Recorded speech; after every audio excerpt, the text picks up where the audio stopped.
Hello everyone, my name is Cecilia and welcome to my YouTube channel.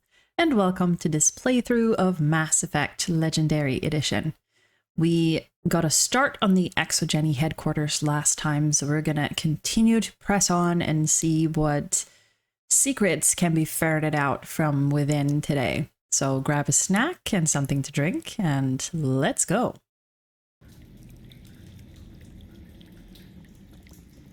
Stupid machine! Access encrypted files!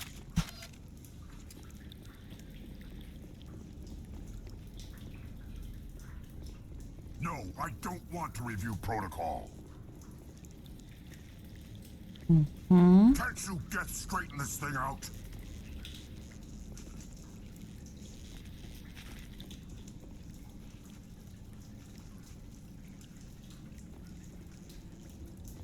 I am unable to comply. Please contact your supervisor. Damn it! Tell me what I want or I'll blast your virtual ass into actual dust! Please contact your supervisor for a level 4 security exemption or make an appointment with... Stupid machine! If there is nothing else, please step aside. There is a queue forming behind you for the use of this console. Oh, good.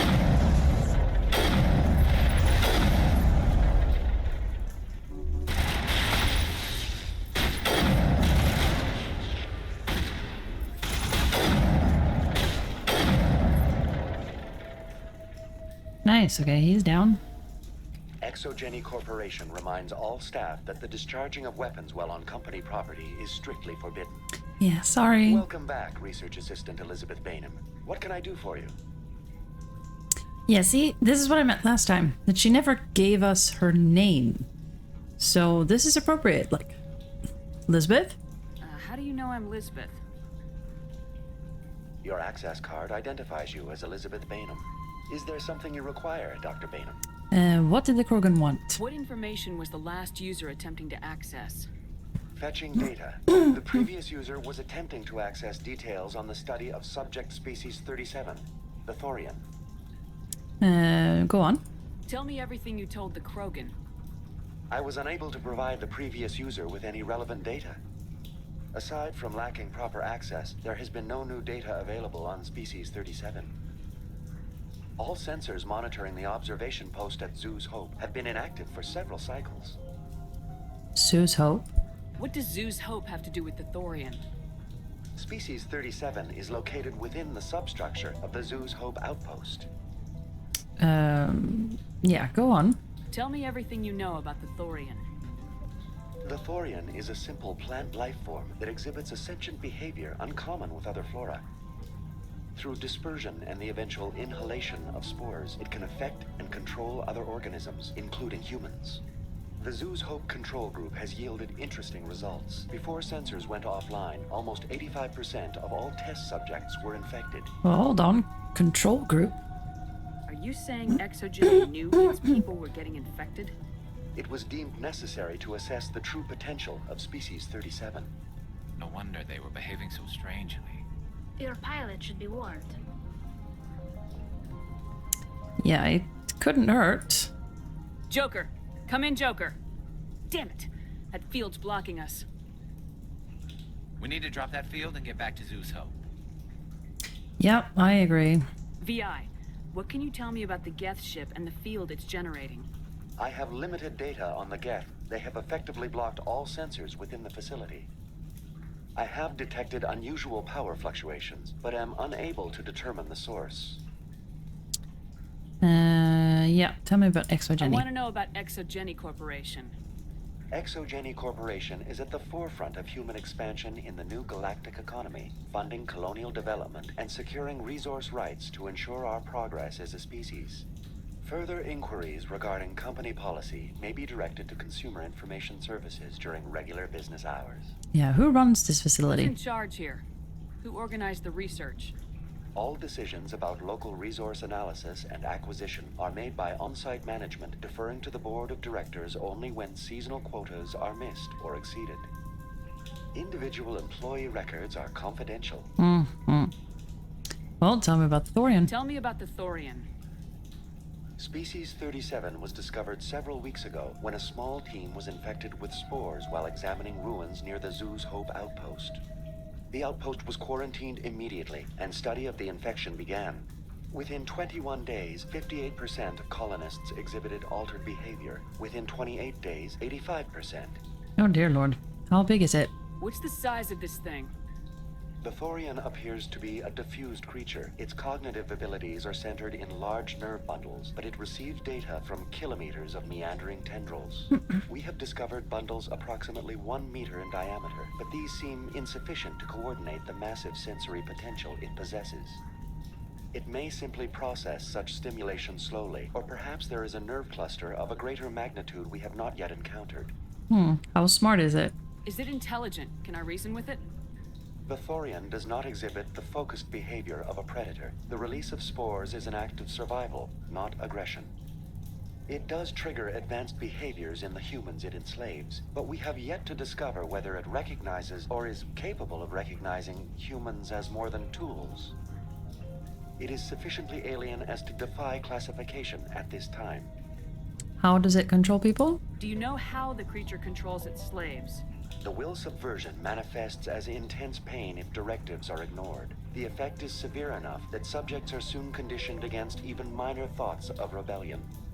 Observation suggests the Thorian views its thralls in a utilitarian way. Care is apparently taken to avoid injuring them, much as a craftsman avoids damaging his tools. As long as no action is taken against the creature's objectives, the subjects are free to pantomime a normal existence until specifically tasked with something. And where can I find this thing? Where's the center of this thing? The Thorian is present as a weave of tendrils across much of the lower surface of Feros. Observation of enslaved subjects suggests there may be key clusters that are tended by thralls. Unfortunately, direct observation of species 37 is limited, or non-existent. Wonderful. And what about the geth? What do you know about the geth? I have no specifics on the geth as they relate to this facility. All sensors have been purposely decommissioned since their arrival. And then tell me about Lizbeth. Please access my personal files. Elizabeth Bainham, Research Assistant, Biomedical Division, Security Level 4 exemption. You are currently under probation due to disagreements with management over established company policy. These sanctions may be lifted if your next evaluation is more agreeable. Yeah, why was I sanctioned? What triggered the probation? You were marked as combative about the operations of the Zoo's Hope project, specifically regarding the handling of the infected colonists.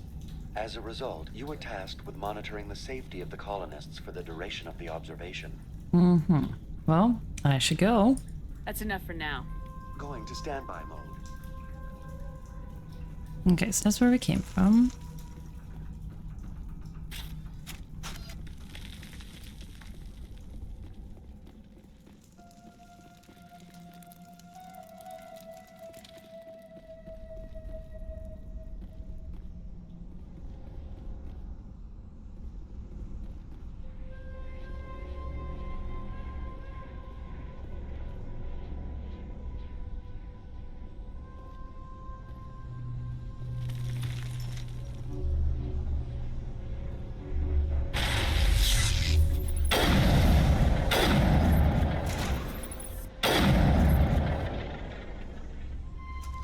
The geth use these claws to anchor their ships to the sides of buildings.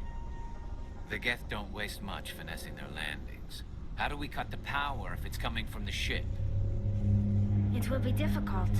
We can check the other claws for weaknesses, but the geth are very thorough.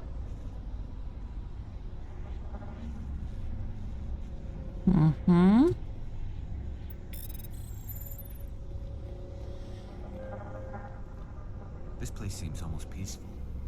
Do you think the geth were using this room as some kind of religious temple? The geth blur the line between organic and synthetic life. It's natural to assume they seek understanding from a higher power.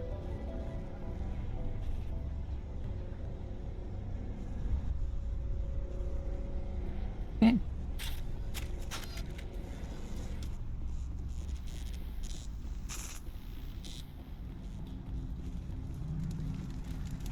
Okay. Like they have geth edge.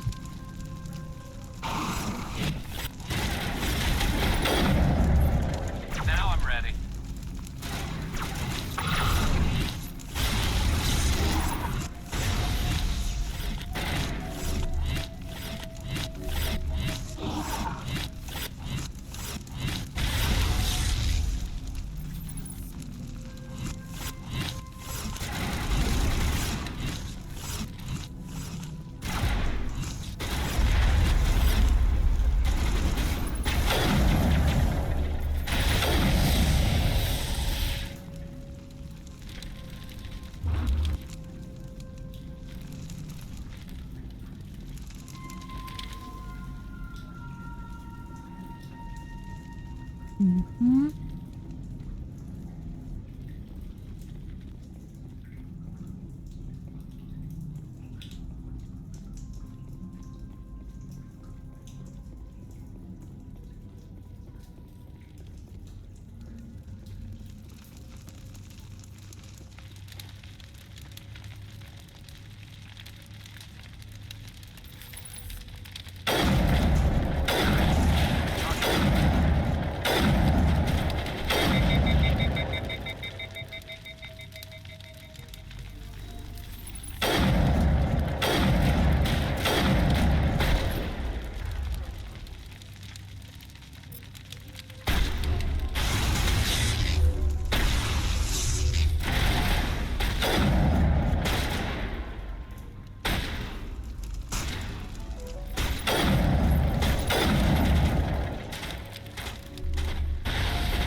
Good as new.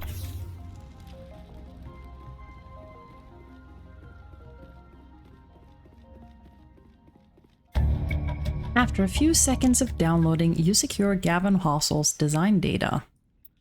Nice, this is the one I keep, like, every time I have to remember to go back and get this. Because the stairway up here is really dark, so I keep forgetting that there is an actual way up here. But I didn't this time.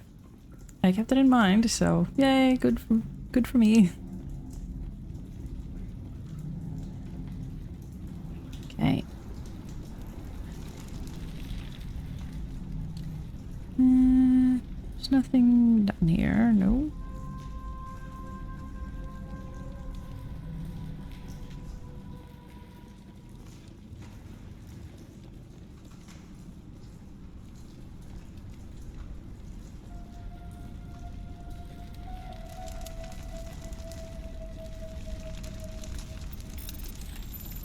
Mm-hmm.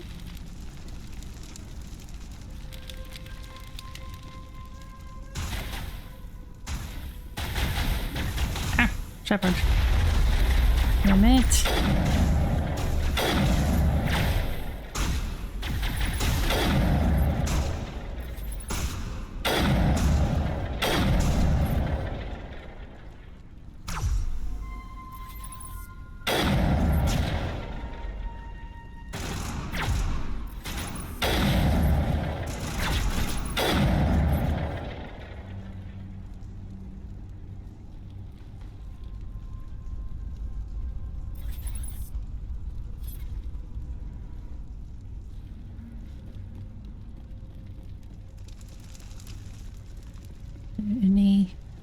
Well, I mean, I know that there are more geth in here.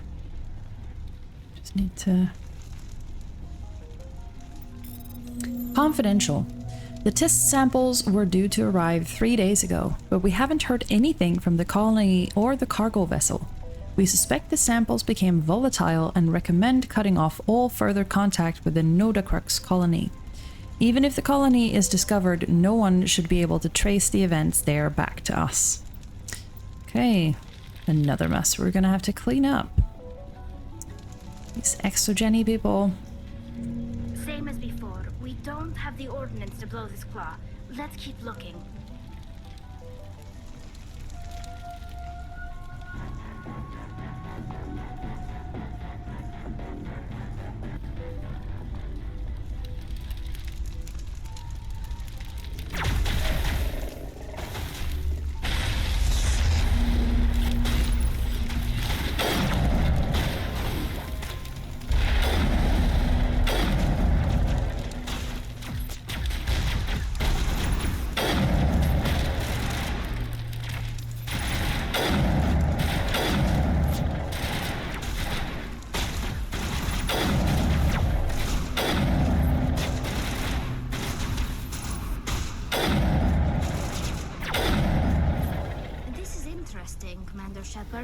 containment lab of some kind.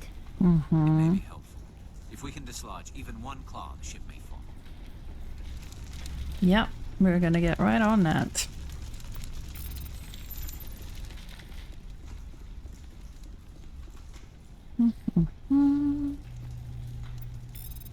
Geth invasion. According to data retrieved from this console, the Geth are preparing for a major offensive in Citadel space. If this information is accurate, they're amassing a significant force somewhere in the Armstrong Nebula. Oh, we're getting a lot of side quests from this.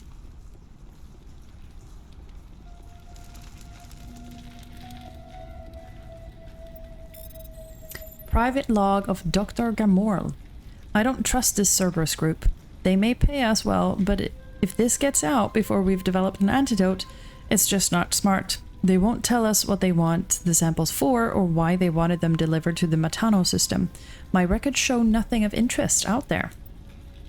Okay, and here we have our first little nod to Cerberus. Actually, let's do this first.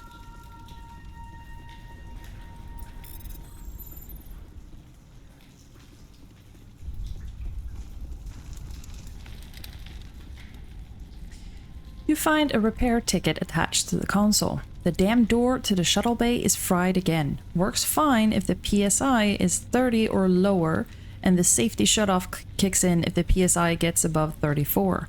But if the PSI is in the 31 to 34 zone, the door slams down with enough power to shear through a metal I-beam. Somebody fix this before one of my team loses an arm in that thing. Not much force across the whole system.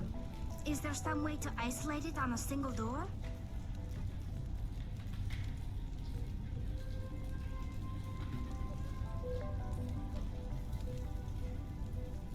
Yep.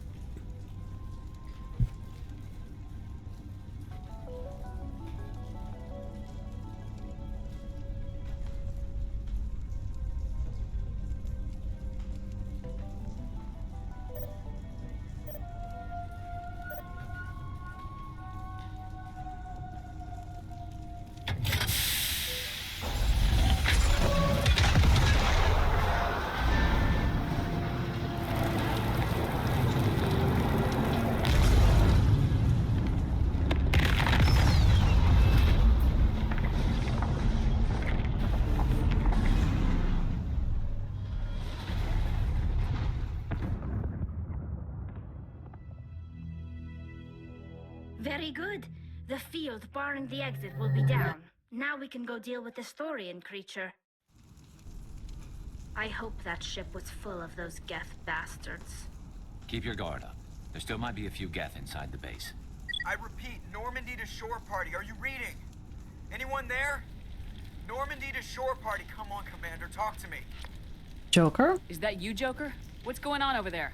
We're in lockdown here, Commander. Something happened to the colonists. They're banging on the hull, trying to claw their way inside the ship. They're freaking out. Yeah, don't panic. They can't do any real damage. We're on our way back. Just hold your position. Yeah, okay. Well, we'll just wait right here for you, Commander. Right, everyone stay close. This place will be crawling with geth in a minute. Keep together and we'll get out of here in one piece. Okay.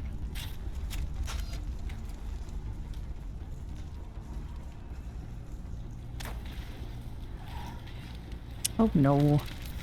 One of those hoppers. Oh, whoa, whoa. Charging up. Dude.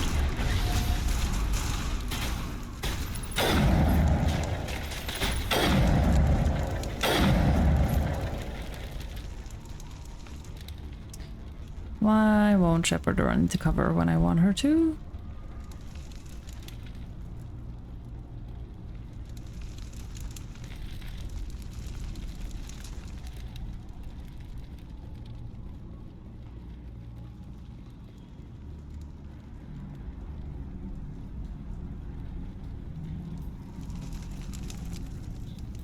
Okay, nice, and I believe we've got everything. There you are. We should get out of here. I don't think this place is safe. Yeah, in a minute, lady. I need some answers. You knew more about the Thorian than you let on. I was afraid. I wanted to stop the tests, but they threatened me. Told me I'd be next. When the Geth attacked, I stayed behind to send a message to Colonial Affairs. I tried to tell them where to find the Thorian, but the power cut before I could send the message. I never meant for this to happen. Yeah. Oh, I believe you, but where is the damn thing? You did what you could. I'll help them if you can tell me where to find the Thorian. The Thorian is underneath Zoo's Hope, but the entrance is blocked. The colonists covered it with the freighter just before the Geth attacked. Oh, I mean, that's a smart move. But why are the Geth after the Thorian? What could Saren want with it? Well, it does have unique mind control capabilities. That's what ExoGeni was interested in. Normandy to shore party, come in. Yep. What is it, Joker? We're getting a lot of geth comm chatter. Looks like they're headed your way. Nice job. Thanks for the heads up, Joker. You heard the man. Let's move out. I'm coming with you. I might be able to help. Undo the mess I helped create.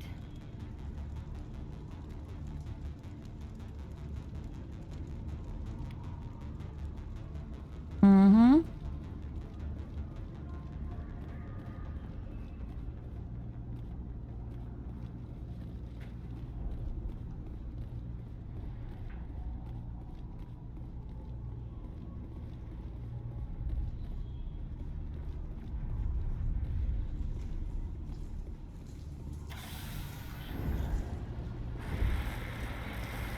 Okay, so let's head on back.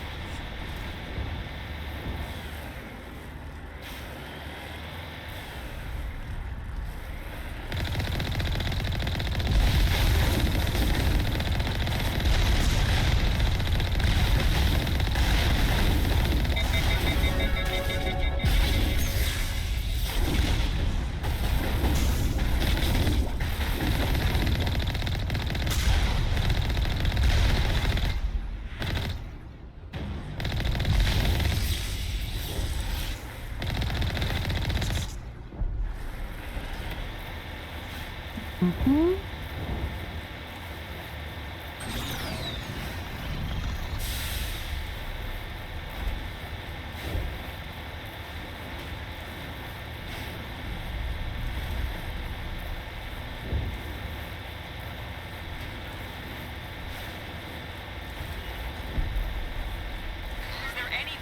Is there anyone picking this up?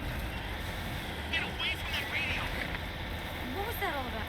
This is Juliana Dana of Feros Colony. Please help us. That's my mom! Stop! Stop! They're over!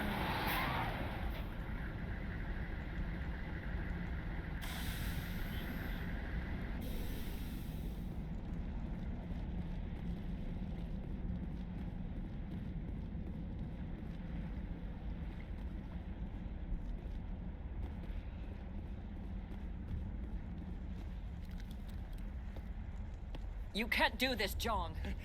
Everyone shut up! Let me think. What's going on? You won't get away with this. Get her out of here! Get away from her, you son of a bitch!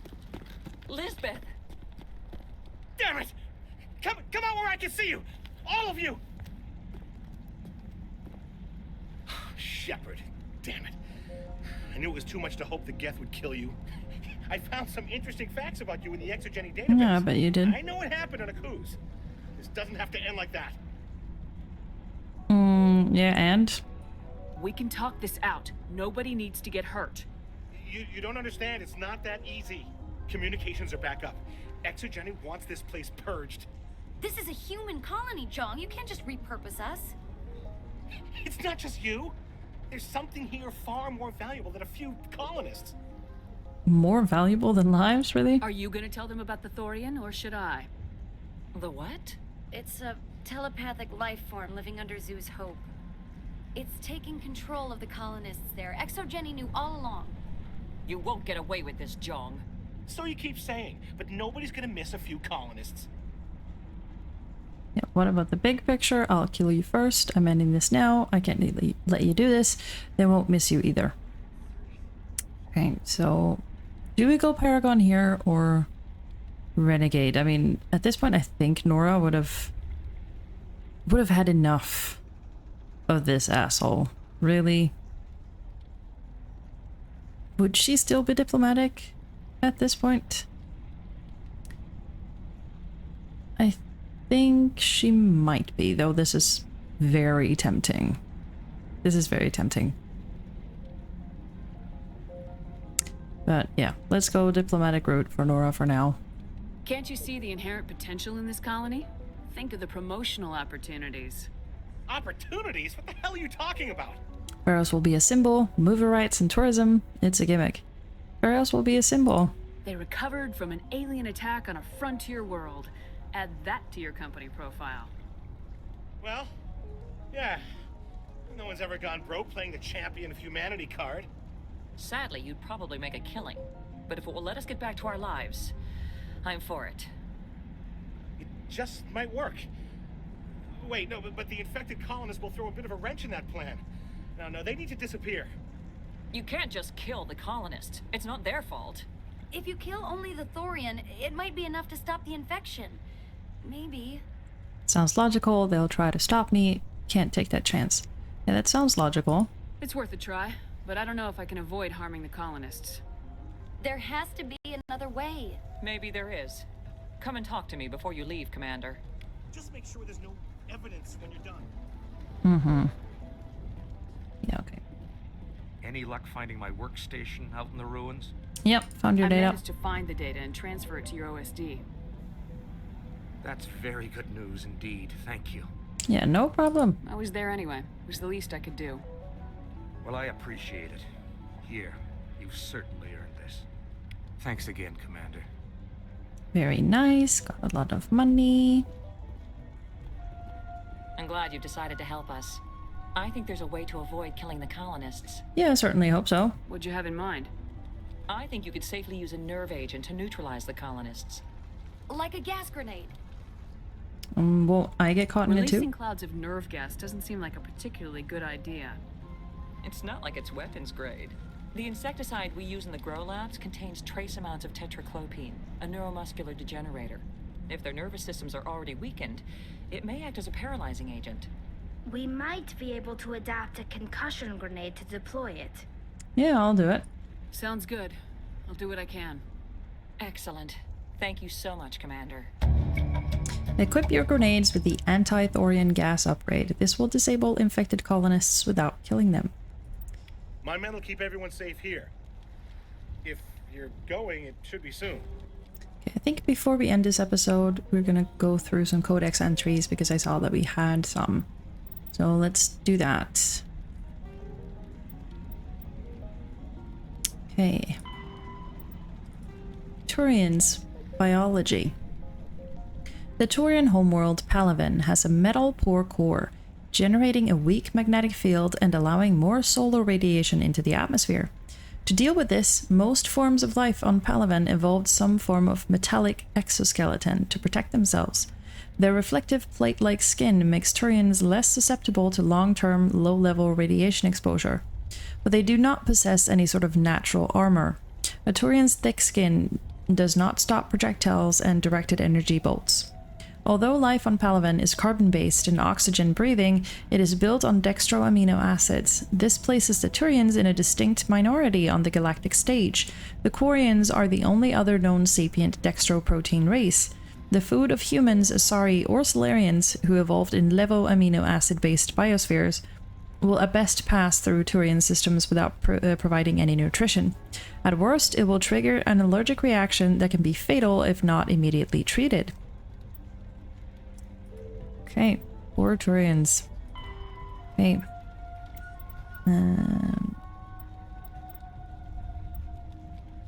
I am not sure which one of these was the new one. Yeah, because we've done this, I believe, and we've done all of those. Okay, Krogan cultures. The harsh Krogan homeworld conditioned the Krogan psychology for toughness just as it did the body. Krogan have always had a tendency to be selfish, unsympathetic, and blunt. They respect strength and self-reliance and are neither surprised nor offended by treachery. The weak and selfless do not live long. In their culture, looking out for number one is simply a matter of course. After their defeat in the rebellions, the very concept of Krogan leadership was discredited. Where a warlord could once command enough power to bring entire solar systems to heel and become overlord, these days it is rare for a single leader to have more than 1,000 warriors swear allegiance to him. Most Krogans trust and serve no one but themselves. This solitary attitude stems in part from a deep sense of fatalism and futility, a profound social effect of the genophage that caused Krogan numbers to dwindle to a relative handful. Not only are they angry that the entire galaxy seems out to get them, the Krogan are also generally pessimistic about their race's chances of survival. The surviving Krogan see no point to building for the future. There will be no future. The Krogan live with an attitude of kill, pillage, and be selfish, for tomorrow we die. Yeah, it's understandable that they would have adopted this attitude as an effect of the genophage. It's absolutely horrible, but it is understandable. Quarians, law and defense. Although the Conclave establishes civil law, much as any planet-based democracy, enforcement and trials are more unique. After the flight from the Geth, there were a few constables to police the millions of civilians aboard the fleet, so the Navy parceled out Marine squads to maintain order and enforce the law. Today, Quarian Marines have evolved training and tactics akin to civilian police, but remain adept at combat in the confined spaces of a starship, and fully under the command of the military. Once taken into custody, the accused is brought before the ship's captain for judgment. While the ship's council may make recommendations, tradition holds that the captain has absolute authority in matters of discipline. Most are lenient, assigning additional or more odious maintenance tasks aboard the ship. Persistent recidivists are accidentally left on the next habitable world. This practice of abandoning criminals on other people's planets is a point of friction between the Quarians and the systems they pass through. Captains rarely have another choice. With space and resources at a premium, supporting a non-productive prison population is not an option. In the early years, many Quarian freighters were armed and used as irregular privateers. Civilian ships will show a strong preference for armament, making them unpopular targets for pirates. Though they have rebuilt their military, there are still mere hundreds of warships to protect tens of thousands of ships. The Quarian Navy follows strict routines of patrol and takes no chances. If the intent of an approaching ship can't be ascertained, they shoot to kill. That's interesting. I didn't know that, though I can see that reflected in the later games for sure. Quarians' religion. The ancient Quarians practiced ancestor worship. Even after abandoning faith for secularism, Quarians continued to revere the wisdom of elders. As time passed and technology advanced, they inevitably turned their knowledge to preserving the personalities and memories of the elderly as computer virtual intelligences.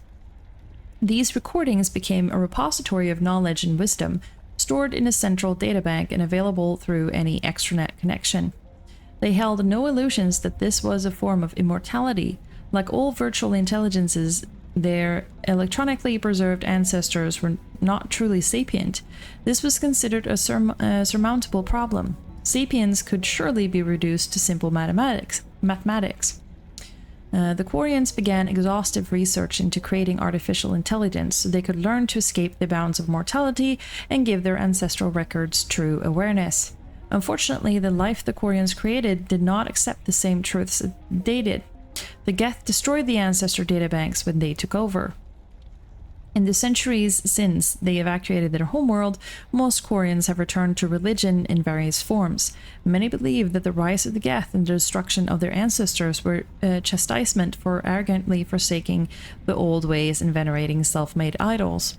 Others have a more philosophical outlook, believing that their race was indeed arrogant, but no supernatural agency lay behind the Geth revolt. Rather, the Quarians' actions wrought their own doom. Either way, every Quarian would agree that their own hubris cost them their homeworld. Okay, I didn't know that the Quarians actually created the Geth in the first place to to become the basically the embodiment of their ancestors. That makes the conflict even more rough, because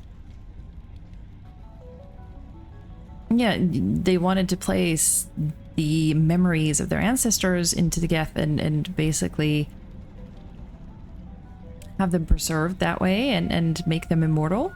And since the geth, you know, asked a question that we will see in a later game, and the Quarians turned on them, yeah, that's just heartbreaking, really, that they decided to actually turn on these AIs that they'd created in order to preserve their ancestors, really. I wonder how they went from wanting the geth to be a preservation of their ancestors to using them as basically slave labor. Because that doesn't, there's something there that doesn't really compute, but could be, you know, that this is the story that the Quarians have been telling. But the actual story of what happens is somewhere in between the geth version and the Quarian version. Okay, and we have something in here. Systems Alliance Military Doctrine. The Alliance military is of great concern to the galaxy.